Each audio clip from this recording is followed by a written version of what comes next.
Welcome to The Other Side of the Coin, where we bring new perspectives to the decisions shaping your business, finances, and life. Today's guest is a business valuation expert and best-selling author, Dave Bookbinder. Dave is known as an expert in his field, and he is the person that business owners and entrepreneurs reach out to when they need to know what their most important assets are worth. Dave is the author of 2 #1 best-selling books about the impact of human capital on the valuation of business enterprise called The New ROI, Return on Individuals, and The New ROI, Going Behind the Numbers. Another book of his, A Valuation Toolbox for Business Owners and Their Advisors, is an Amazon top new release. Dave is also the host of an award-winning business podcast, Behind the Numbers, which is enjoyed in more than 100 countries. Without further ado, it is my pleasure to introduce Accredited Senior Appraiser, certified in Entity and Intangible Valuations, and author, Dave Bookbinder.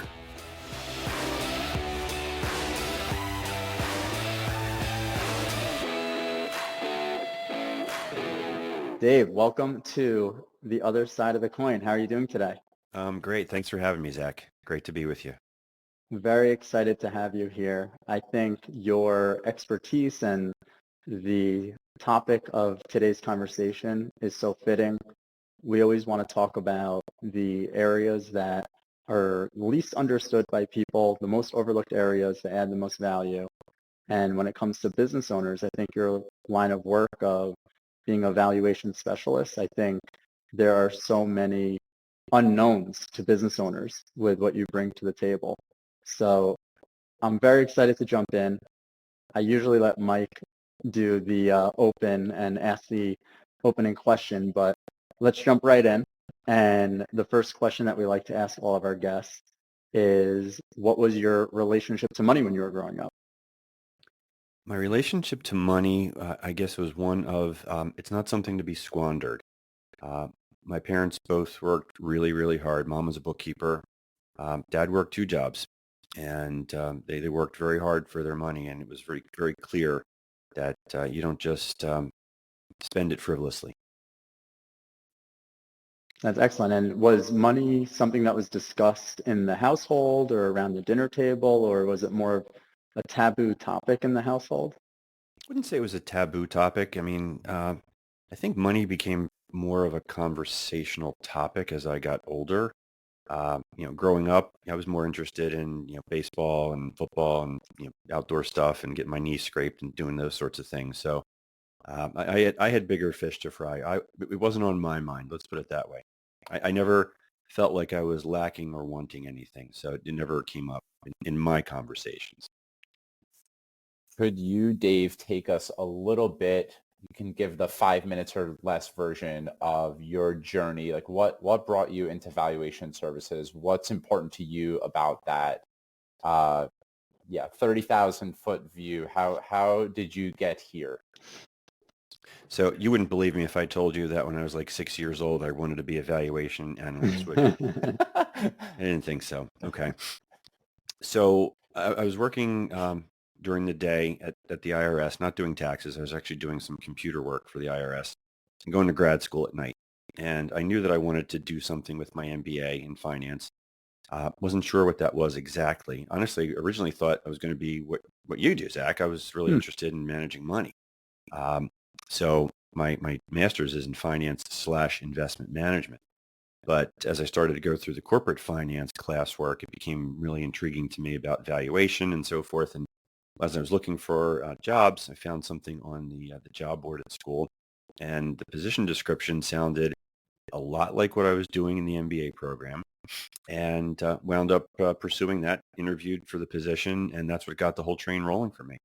So what was the other part of that question, Mike? What's the most interesting parts of it? Is that what you said? Yeah, well, what feels like what brought you into the fields that you're in? Okay.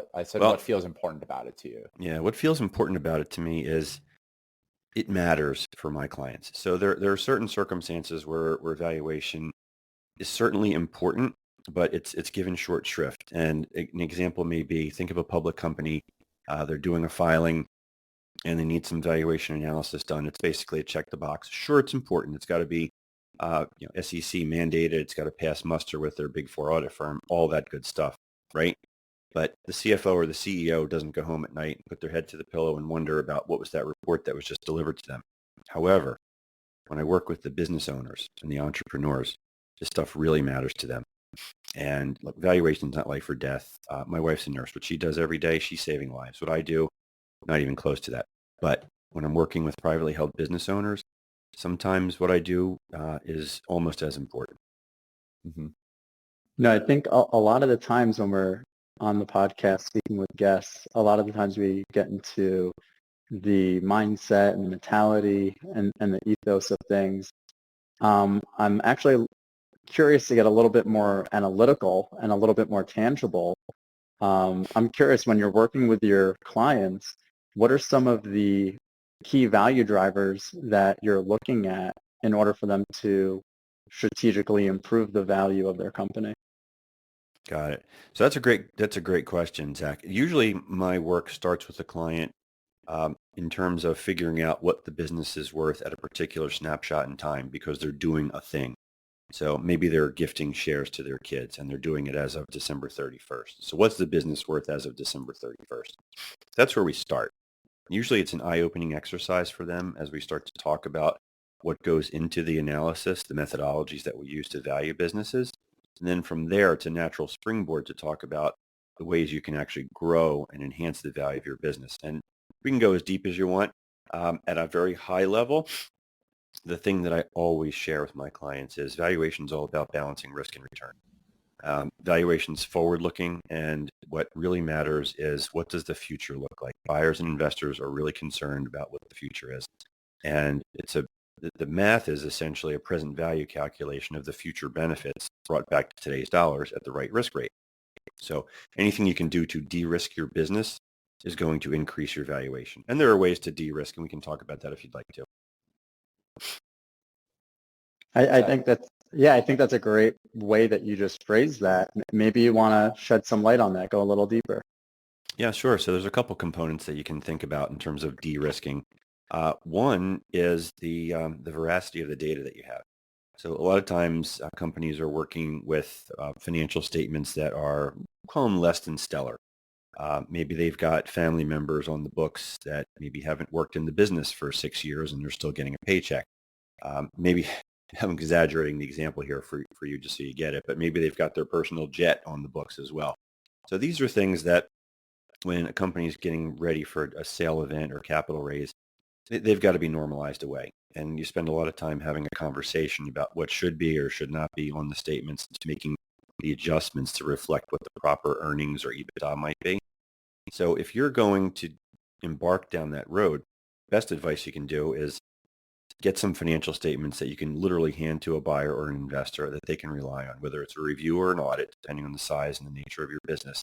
So it's something that isn't homegrown and something that's really clean. That says that you're serious, that says that you've run a clean ship and a clean operation. It lowers the temperature in terms of how they view you in terms of the risk profile. Okay. And the other classic example that I've seen, and then I'm going to shut up, the old hockey stick forecast. I think you guys know what I'm talking about. Business has been chugging along, 5% a year, 5% a year. Now suddenly next year we're going to grow at 48% and 172% thereafter. So it's the flat line and then the shaft of the stick. That's why it's the hockey stick projection. More often than not, those are not really viable forecasts. Usually it's somebody trying to paint a rosy picture because they're trying to achieve some imperative. And your buyer or your investor will see through that. They're going to ask you the tough questions, as will I. But how do we get there from here? You ain't done it before. How are we getting there now? And unless there's some really compelling story, we're going to have to take a closer look at that. And that speaks to risk. I have one more follow-up, and I feel like I have 100 questions for you. I always think it's so insightful when we speak, but I want to make sure that Mike can, bring some questions to the conversation as well. What do you think are some mistakes that business owners make when they're trying to increase the value of their business? Yeah, that's another good one. I actually wrote an article about the top 10 mistakes that business owners make when valuing their business. So you can find that on my LinkedIn profile. There's a couple, and I actually recently had to modify the article to make it the top 11 mistakes. because I saw something that was just absolutely horrific online. And there's a lot of bad advice out there. One thing you may hear people will say, just give me a back of the napkin or a back of the envelope estimate for the value of the business. And what they're meaning, another term they use is the quick and dirty. Well, you get what you pay for, and the back of the envelope and the back of the napkin methods are not valuation methods. So that's number one. When they go to cocktail parties and somebody's brother-in-law who's in investment banking says your business should trade at 10 times EBITDA, a lot of times they latch on to that and think that's what my business is worth, but they don't have context. So first of all, how do you define EBITDA, right? Some of them don't know how to spell it, but how do you define it? What goes in, what comes out? That's the first part, right? Then what was EBITDA last year? But again, what's EBITDA going to look like next year and the year after that and the year after that? Then the other context that's very important here is, are we talking about the sale value of your business, which represents a controlling interest on a marketable basis? Are we talking about a minority interest position in a non-marketable business because you're going to gift 2% of your company shares to your grandkids? Completely different set of value propositions there. So EBITDA, earnings before interest. Interest, taxes, depreciation, amortization. It's a proxy for cash flow. It's a great way to normalize two businesses where maybe if you're doing a comparison of two different companies and one is heavily invested in, say, machinery and equipment. So maybe they're using leverage. They've got interest expense. They're depreciating the equipment. So they'll have different expenses than somebody who's not in that space. By using EBITDA, you move it up the line so you can compare people on an apples-to-apples basis. I actually have another article about EBITDA that goes into what it is, how you calculate it, why it's important, and more importantly, why it's not the silver bullet evaluation, because everybody tends to want to rely on EBITDA. Could you share what were like 2 or 3 of the mistakes? And I'm definitely curious what mistake number 11 was. Number 11 was a gem, Mike. So a business owner was online saying that business owners don't need evaluation. They're costly and they take a lot of time to prepare. Neither one of those statements is correct, by the way, but that's what this guy was saying. So he tells his audience or the readers of this article, here's what you need to do, okay? Go to this website, all right? Look up your industry's EBITDA multiple and then multiply it by your company's last year's sales. Now, did you hear the nuance here? You're going to take an EBITDA multiple, which is questionable to begin with because you've got to have some analysis. There's not just a generic multiple for the industry. We're going to multiply your sales by your EBITDA multiple. So immediately he's blowing up the equation and it makes no sense and people are going to rely on something like that, and that's wrong.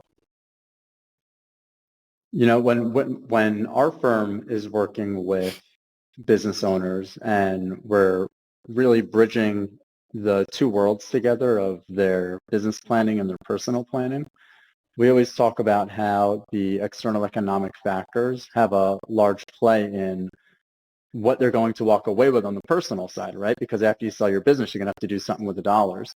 I'm curious from your side of the equation, what's the role of economic factors and kind of like current events that are happening? How do you explain that to clients, and is there anything for them to look out for? Well, valuation is always a snapshot in time. So like I said before at the beginning, if we're talking about, for example, valuing the shares of the business at December 31st because we're going to gift some shares, that's the period that we do the so-called cutoff. So what are interest rates at that point in time? What are the transaction multiples at that point in time? So that gives the framework. So that is what it is. Going forward, what's the expectation for the growth in the industry and the economy and the company in particular? But I want to expound on something that you kind of alluded to, Zach, which is something I share with my clients. Because a lot of times when they're going to market, 'cause I'm also a former investment banker, and when companies are going for sale, a lot of times valuation is a critical issue for them, maybe even the most critical one. How much value can we squeeze out of the deal? And what the reality is, they don't have to necessarily get the last nickel on every transaction. What they really should be focusing on is the best fit buyer for them, the best circumstance and outcome for them, whether they want to stay in the business, whether they want to take another bite of the apple with maybe some rollover equity, or how are their employees going to be treated by this particular buyer? Because if they get enough proceeds, somebody like yourself can invest those proceeds, allow them to live the lifestyle that they want to live and do the other meaningful things that they still want to do. Yeah, I think that's a great point, right? There's a difference between a financial buyer and a strategic buyer. And I think at the end of the day, it really matters what the owner is trying to achieve. And that's going to influence, maybe how, rigorous they want to be about the term deal, the offer that they're going to be receiving from people. Mm-hmm. Yeah, because look, all these things happen under various sets of circumstances. Some people are selling because it's part of a long-term strategic plan that they've thought out from day one. Some of them are selling because they have an uh-oh moment in their life where somebody got sick, somebody died, business partner divorce situation, and now they're compelled to sell. There's a lot of different reasons. Sometimes there's an unsolicited offer. Somebody shows up and says, hey, we've been in your space for a long time, and we know you guys, we like you, and we want to buy you. Now what? So a lot of different circumstances that arise here in terms of when somebody's actually going to market and how they should be thinking about the value. What do you say to business owners if they're trying to, quote unquote, time the market and they're waiting really for kind of like economic factors to be at their height? Like we're just describing how, you have these external economic factors, and really, I believe it's really about finding the correct buyer, not about the correct timing all the time. So what's some recommendation or advice that you give to people if they're really stuck in this waiting pattern of, when there's this perfect time to sell their company? I love using the analogy of the house.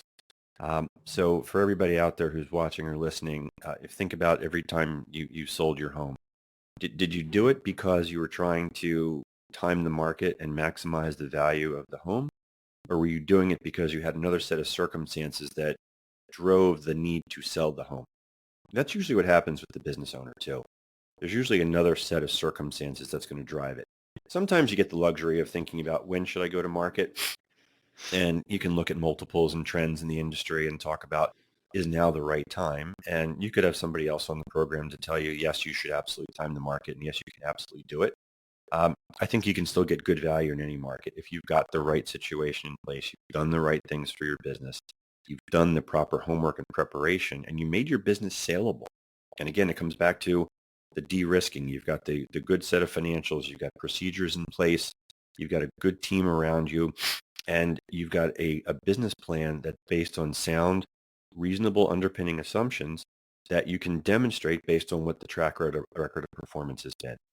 So yeah, springboarding off of that, if last year was a down year for you, does it make more sense maybe to wait until it comes back the following year so you can jump off of a larger point? Sure, that's something that you definitely want to consider if you have the luxury of time to do something like that. But again, it's all facts and circumstances. Yeah, I really like that house analogy. I think that's really spot on. I use that a lot in a number of different ways, especially in describing a market-based approach to valuation. So Dave, I want to change gear, unless Zach, if there's more technical components that you want to press on. I'm keen to explore the human side of valuation here. And so Dave, I'm gonna read back a quote that you have. It's from your book. Discretionary effort is the holy grail of employee engagement. The going above and beyond drives business valuation. And I'm curious, so if discretionary effort is the holy grail of employee engagement and going above and beyond determines valuation, I'm curious, like, what else goes into valuation on the human side of things? Yeah, oh man, we could spend hours talking about this. Let me ask you guys this. It's a loaded question, so I don't mean to put you on the spot. You've heard every CEO on the planet say our people are our most valuable asset, right? They pound the table. Do you know where that most important asset or most valuable asset appears on a financial statement? It does not. Exactly. When you think about people, usually people think about expenses, right? Salaries and benefits. So people actually in the valuation world get subsumed into goodwill. It's a rabbit hole. I'm happy to go down if you want to. Your audience may not enjoy that conversation though, but we can certainly go there. Suffice to say that from my lens, I've been doing valuation for longer than I care to admit. I valued a lot of intangible assets throughout my career. One of those intangibles is people. And We only value the assembled workforce when a company acquires another business, and we're only valuing the acquired workforce. So there's already a disconnect there, right? And the methodology that we use to value those people is a cost to replace method, which basically assumes that people are fungible. You're all the same. And I would argue, and most reasonable people would agree, that an engaged employee is probably worth more than somebody who's disengaged. Somebody who's been with the organization ostensibly could be worth more than somebody who's only been there for 15 minutes because they know some of the institutional knowledge, right? So we don't give any consideration to things like that. And the books represented my journey to prove that people really are a company's most valuable asset. And what I really took away from this, Mike, was that while, yes, there are different ways we can value the workforce and we can make changes in how we can do that in a more robust way, nobody really cares, I don't think, until people wind up on a balance sheet. So my lens in this conversation is the impact that people have on the value of the business enterprise. Because if I tell a CEO that if you do the right thing that starts with leadership and you can create a great environment, a great culture, that's going to help in driving the discretionary effort, which is going to then result in greater productivity, which is going to result in greater numbers, which is going to result in better business valuation, all things equal. You guys know what the average engagement rate is in the U.S. today? So What percentage of the workforce? I was actually about to mention, I'm curious if the numbers line up. I was in a meeting this morning, and this was actually pretty prevalent to the conversation. And what I was told this morning is that through a Gallup study, they said that 23% of employees are actively engaged. Okay, actively. So I've got a statistic that says it's either 32 or 33%. So 1 out of 3 Okay. people shows up for work today How would interested in being you there. qualify it? Like engaged, if someone was reporting on that, what are they looking for? What does Okay, engaged mean so necessarily? engagement represents the emotional commitment to what they're doing. So it manifests itself in things like teamwork, collaboration, cooperation, good attitude, the going above and beyond. You know who those people are, right? And you also know what the flip side is. And maybe that's the easier conversation. What does disengaged look like? Bad attitude, show up late, don't do what they're supposed to do the bare minimum to get by. Maybe they're argumentative. Those are the differences. But think about it. The analogy I like to use is if you think about engagement in the context of, say, a lifeboat, right?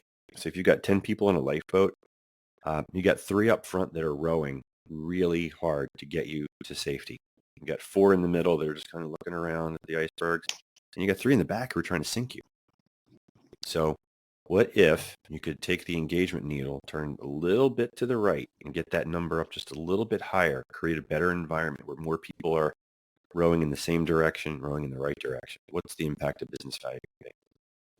And what are the recommendations that you make to business owners in that regard? Obviously, you have different, retention and compensation. What would you add to that in order? I mean, there's culture, there's a cultural aspect, right? What would you add to that though, and how to help a business owner create that?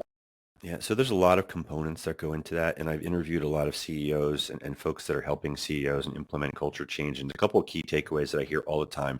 Number one, you need to be intentional. If you're going to do this, you're going to institute some kind of culture change. You have to do it for real. Okay. A lot of your employees have seen the gimmicks, right? They've seen the ping pong tables in the break room. They've seen pizza on Fridays and so forth.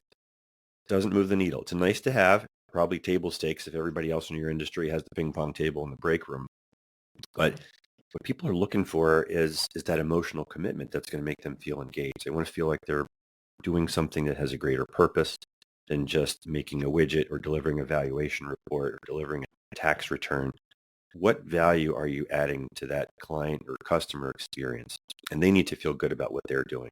They want to feel appreciated. They want to feel valued. They want to know that what they're doing matters. And the CEOs I talk to say that to do culture change right takes 18 to 24 months before it really gets embedded into the DNA of the organization where people really believe that you're serious about it. Everything that we're talking about is obviously leading to driving valuations for businesses. I'm curious, just in simplistic terms, how early should businesses be, looking at their valuation, and not only how early should they be looking at it, but how frequently should they be revisiting it? Yeah, and there's a lot of different ways to skin that cat, Zach, because you should be thinking about it always. And there's a lot of different ways to do it. Most clients are thinking about valuation, like I said before, when they're doing a thing, right? And their lawyer or their accountant says you need to get your business value. The good strategic ones are thinking, how do I benchmark myself to my peers? Who do I want to be when I grow up? What are the companies that I want to look like? So as I grow as a business into the industry, if you have a knowledge of what those other companies trade at in terms of revenue multiples, EBITDA multiples, it gives you a good guidepost for how you could be thinking about your growth and where you might fit into that. Similarly, if periodically, once a year maybe, you do a reset on recent transactions in your space to understand what companies have been sold for in your industry. That's also good data, and that's a good valuation metric for you to think about. So you're not just doing the wet finger in the air or that back of the napkin method. You actually have some real data to point to, and it helps you to really facilitate a good strategic plan because you don't know where you're going, right, if you don't have the data to help you get there. Yes, certainly. Mike, were you going to ask something? Yeah, I'm curious. There's a lot of things I'm curious about, but I would love to hear like I imagine a lot of CEOs and executives are convinced that they're not just doing the ping pong tables and the pizza Fridays. They're like living and breathing the culture. And then behind closed doors, all the employees are gossiping and talking about how it's all phony baloney. And Mm-hmm. I'm curious, like how you would have someone at the executive level, whether it's a small business or a large Fortune 500 company, how are they benchmarking? Is this actually being implemented successfully? You touched on a really important topic there, Mike. That was one of the springboards for me because I remember it like it was yesterday. I was going to visit a client and I was sitting in the waiting area and they had a big billboard type sign framed and it says, "We value diversity and culture here," something to that effect. And I thought to myself, wow, that must be so cool to work at a place that really says that right in your face as soon as you walk in the door. And CFO greets me. We're walking back to her office. She shuts the door and I said, how cool is it to work here where they really respect you and value you like it says on that billboard? And she leaned in. She said, that's BS. They don't do that. I'm like, oh, you're kidding me. What I hear from time to time is there are a number of organizations that really have CEOs that get it. But I hear all the time that the guy in the Charlotte office didn't get the memo, didn't drink the Kool-Aid. So somebody came on my show and made the point recently that culture is local. And you can relate to this because the culture on the marketing floor on number 4 may feel a little different than the culture on the finance floor on floor number 7. So it's imperative that everybody's doing the right check-ins. You can do various types of survey data to take the temperature of your employees. But it's important that the leaders communicate and hold their underlings, the managers and so forth, accountable to living the values. Because if it's not a part of the DNA, it's not going to work. Mm-hmm. Yeah, it's so true. We work with some businesses where they have multiple office locations. Mm-hmm. And even though they all have the same goal and even though they all have the same values, each office really does have its own DNA, right? Because you have different people in each office. I'm curious if this would give any value. I know that you've been doing this for a long time and you're very expert in your field. Is there anything that you would say to your younger self? Is there anything that you wish you knew when you first got started in the valuation space that you know now that is maybe, like a PSA for business owners? Mm. Well, one of the interesting things was, and this was an aha moment for me, because when I started out in my career working with privately held businesses, a lot of times the data I would receive was less than perfect, right? And I always thought, man, when I start working with those publicly traded companies, I'm going to see something that really looks head and shoulders above. And when I started working with those businesses, I realized, they didn't always have their act together either. But I guess the big takeaway for the business owners, just in the context of this conversation, is twofold. One, your business is a function of the risk going forward, right? And your most valuable asset is your people. I think people are the last bastion of value creation. Your assets go home every night. Those are the ones that are going to make you or break you. They can go on Glassdoor tomorrow and trash you, or they can go on Glassdoor and tout what a great place it is to work and help you with recruitment and retention and just all that other good stuff that engagement creates. Are you making recommendations, especially while a business is going through a transition or a transaction? Are you making recommendations to the business owners on different ways of retaining their key people throughout that transaction? Obviously, that's very valuable for the buyer to know that the people who are really, putting the oil in the machine are going to stay there throughout that transaction. Yeah, look, that's a tricky one. I'll be honest with you. Sure, I think there's a lot of business owners who want to protect their people. There are some circumstances with buyers that feel that there's duplication in efforts and departments, and they've got their own way of looking at what the post-deal newco is going to look like, and unfortunately, sometimes that results in downsizing and layoffs. And that's unfortunate, but that's corporate America, I guess. Yeah. I'm curious if you could speak about hiring too, because I know this is actually something that Zach has experienced in the last couple of years. As a business expands, usually there becomes a need to recruit other talent.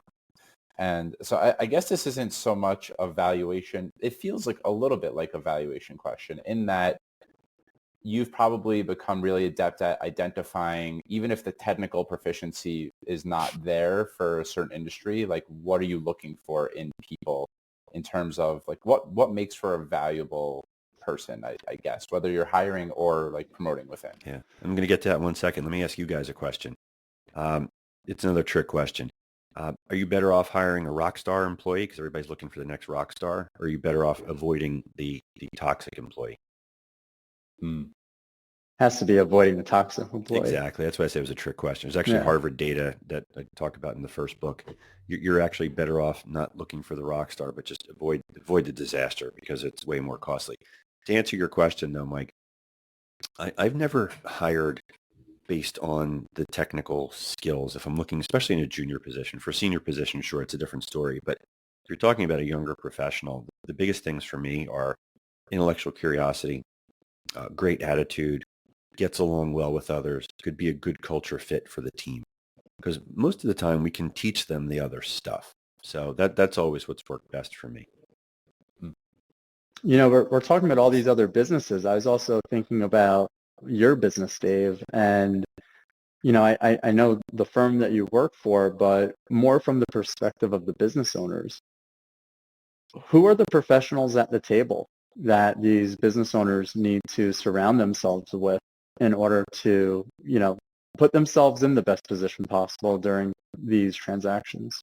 You have teed me up for so many articles, so I'm going to cite another one. So thanks for that. You don't even know you're doing it, but I need to find red flag number 12 for you somehow.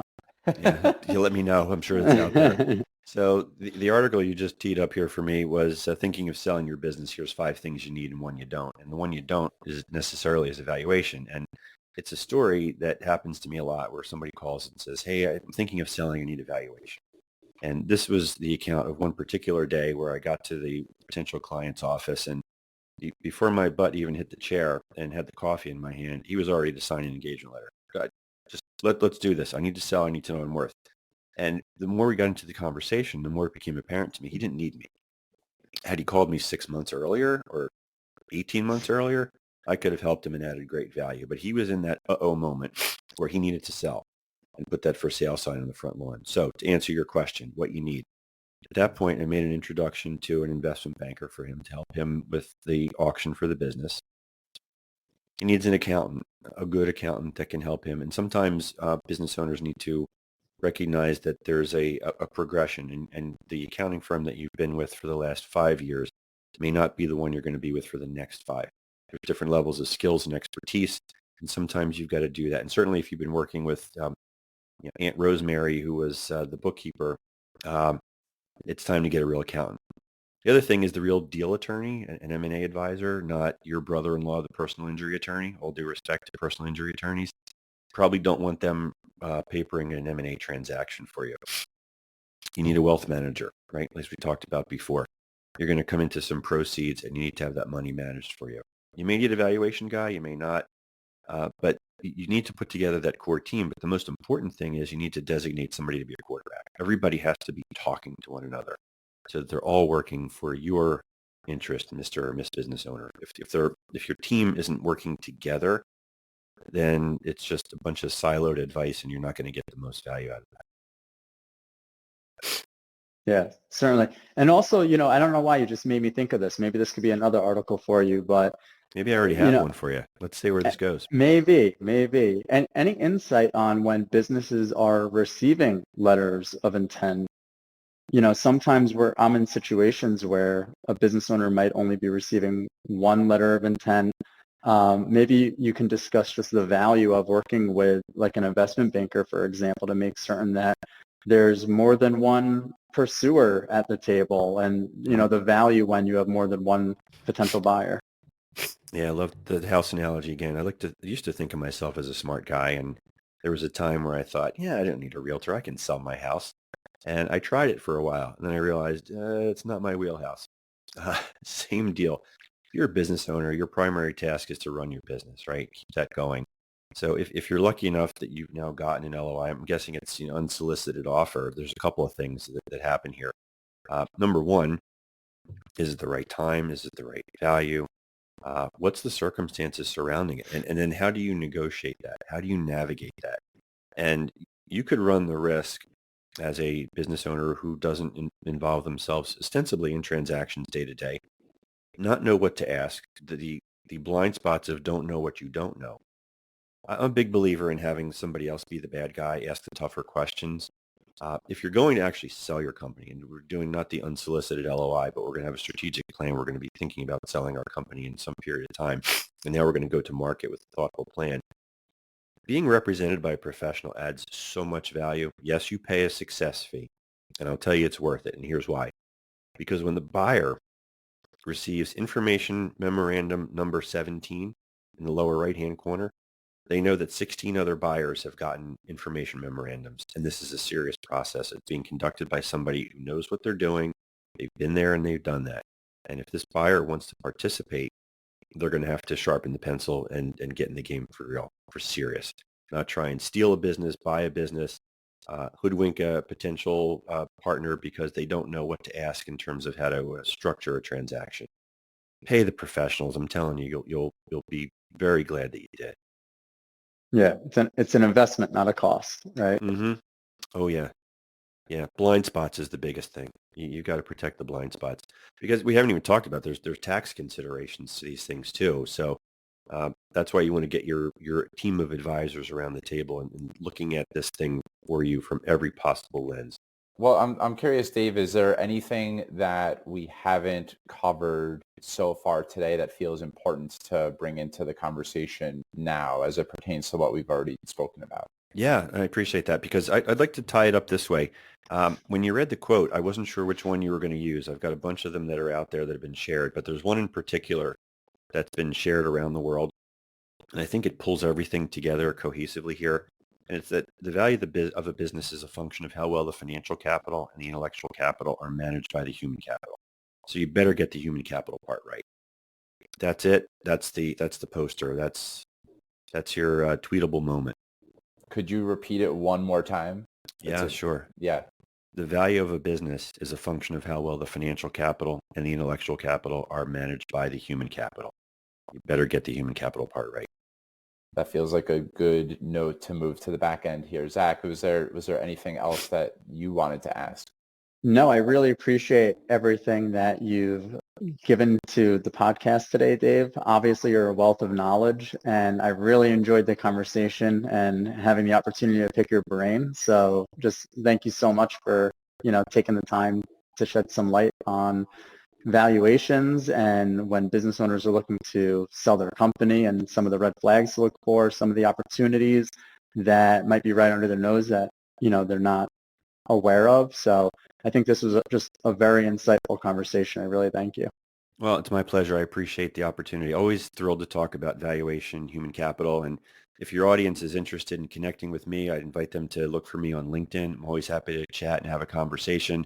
If they're interested in the books, they can go to newroi.com, learn more about those there, or on Amazon. They're available everywhere you get your books. And if they want more of me, I've got a podcast also. It's called Behind the Numbers with Dave Bookbinder, and you can get that anywhere. Yeah.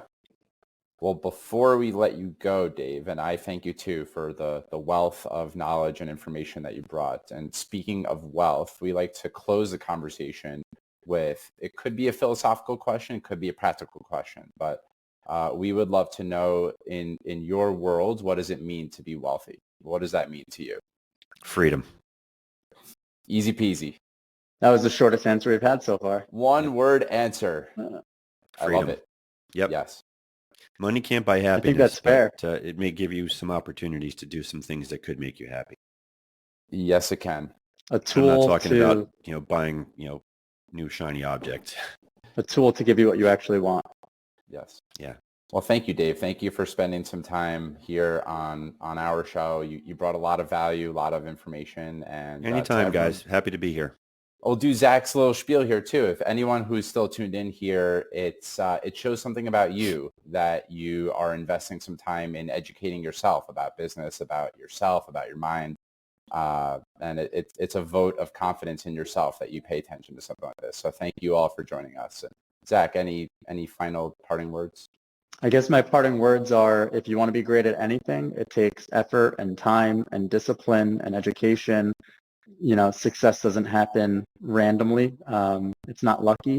You create your own luck. So I think working with people who have walked the terrains and who have experience, achieving different tactics on what we're talking about here today, it really does make a world of difference. So once again, Dave, thank you.